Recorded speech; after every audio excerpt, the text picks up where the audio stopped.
So, after months of rumors, speculation, leaks, etc., surrounding the upcoming release of new Switch hardware, we finally have the official announcement of the Nintendo Switch Lite.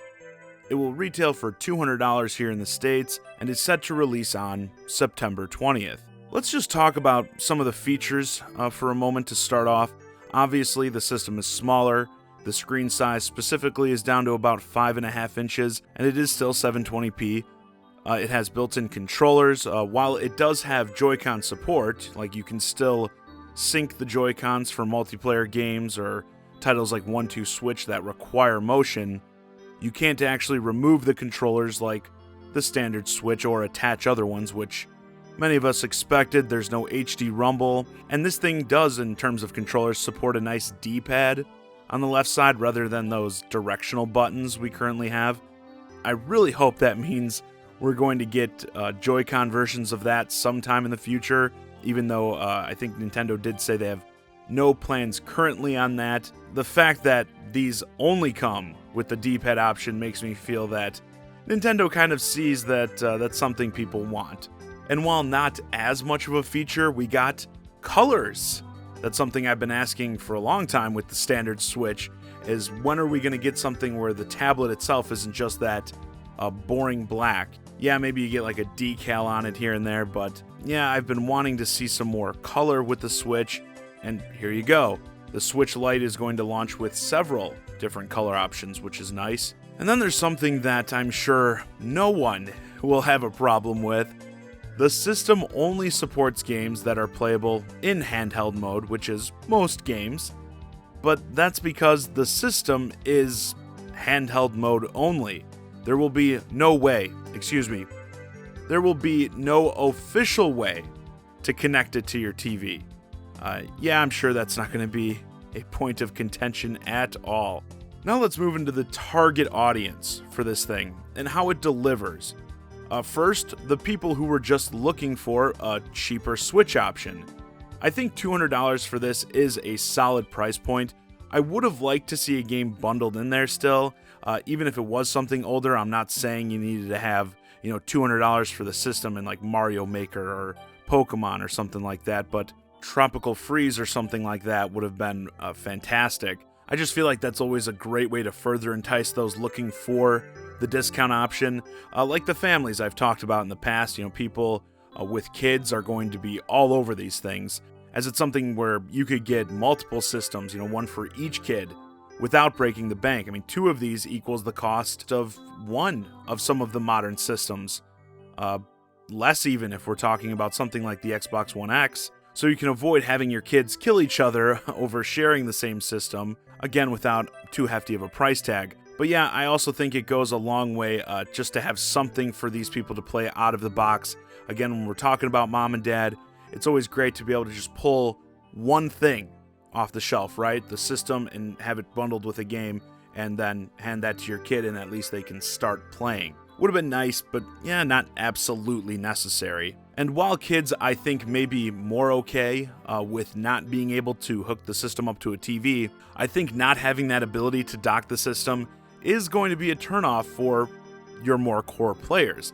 I know once these rumors, started swirling, there were a lot of people who decided, hey, I do want to buy a Switch, but I'm going to hold off and see what we get in terms of new hardware. But yeah, killing the entire hybrid aspect of the console, I think means many of those people are either going to buy a standard Switch or wait to see what else comes down the pipe. But then again, there are people who specifically were looking for something more portable than the standard Switch, and I think you definitely get that here.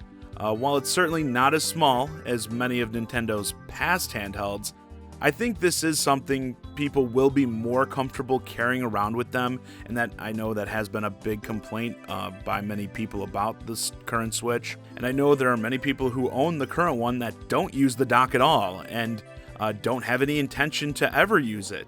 And yeah, this is perfect for you. But once again, I think for even those who are looking for something more portable, completely cutting out the ability to dock is going to be an issue for some. Just because you're someone who was looking for a smaller Nintendo Switch doesn't necessarily mean you had no intention of hooking it up to your TV.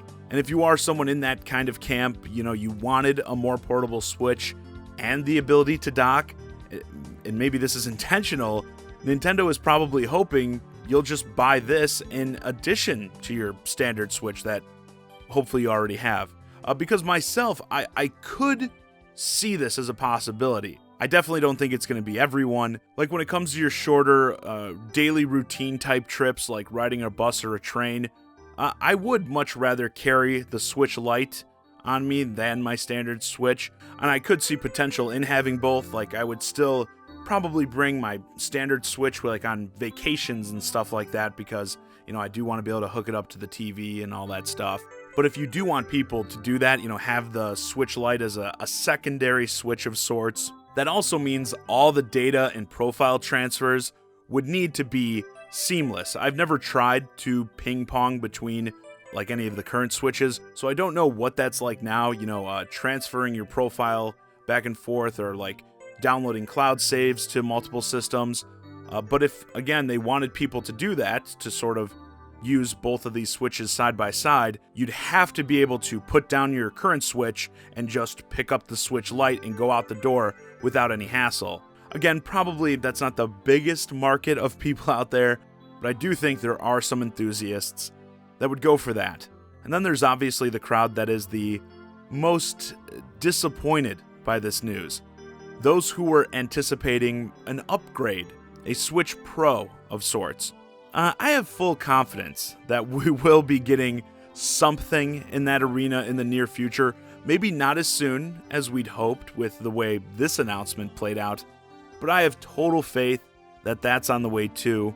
If you are someone who is looking for that upgrade, a power boost, I wouldn't let this announcement affect that anticipation even in the slightest. I'm sure it's coming. Let's also talk a bit about the release date, September 20th. As I've said in past videos, if they were planning to push out new hardware anytime soon, it had to be ahead of Pokemon Sword and Shield, as obviously that's when you're going to be moving some major hardware. This will give consumers plenty of time to plan for that. It even seems like we're getting a Sword and Shield themed Switch Lite. This is probably my favorite of all the Switch options we've seen so far. If I get a Switch Lite, I'll probably try to grab one of these. Again, it apparently isn't a bundle, which I do find kind of weird. From what I've read, it's just themed for Sword and Shield and releasing around the same time, but it's not going to come with the game. I guess maybe just around this launch time, they really want to be able to push that $199, price tag, which is understandable, so maybe that's why they're not going the bundle option. But I don't know, I still hope they do have bundles for Sword and Shield, because again, even if, you're going to have you're not going to be able to sell them for $200, but again, you can't downplay the effectiveness, especially around Christmas time, the holidays, of grandma, grandpa, mom, dad, whoever, being able to go in the store and pull that one item off the shelf, put it in their cart, buy it, and that's all they need to put under the tree for little Timmy. Overall, I think this is going to be a solid value in terms of the product and, the price they're selling it for. This really, it almost feels more like the true 3DS successor than anything else. I mean, the whole Switch gimmick revolves around switching between your TV and handheld mode, which is obviously where the name Switch comes from. So it's like, this is a Switch that doesn't switch. As you can probably tell, that's really my only major criticism of this system out of the gate, the fact that it can't be docked. I get that you need to cut things to compromise to get the price down, but I don't think you're saving that much money from removing a simple port. Definitely not saying this thing needed a dock or anything with it, but just the ability to dock it, I think, would have made it much more enticing for a lot of people. And I do think that's going to be very popular in the modding community. I do not think it'll take very long before people are able to mod the Switch and add that port. And it's going to be one of those things similar to like the capture cards with 3DSs. People are going to be shipping their consoles out to the modders and getting those ports installed. Nevertheless, I think there is plenty big enough of an audience for the Switch Lite as it is. You've kind of got to keep in mind that this is the budget option for the Switch. So if you're someone who's like, oh, why would I want this over my current Switch? Yeah, if you already have one, a lot of people probably aren't going to want this. And once more, to those of you who were hoping for something more, yeah, I don't think we're done learning about new Switch hardware, not by a long shot. So I would definitely wait to see what they bring out next. And with that, this video's a wrap. Let me know your thoughts on the Nintendo Switch Lite in the comments. Are you planning on picking this thing up? And do you think they got the price and the features right for this audience? Hey guys, I hope you enjoyed this discussion of the Nintendo Switch Lite. If you're new to the channel, please consider subscribing. And if you want to keep the conversation going, hit me up on Twitter @JohnnyZakari and join my Discord, ChiGuy and Friends. Link to both in the description below. And as always, thanks for watching.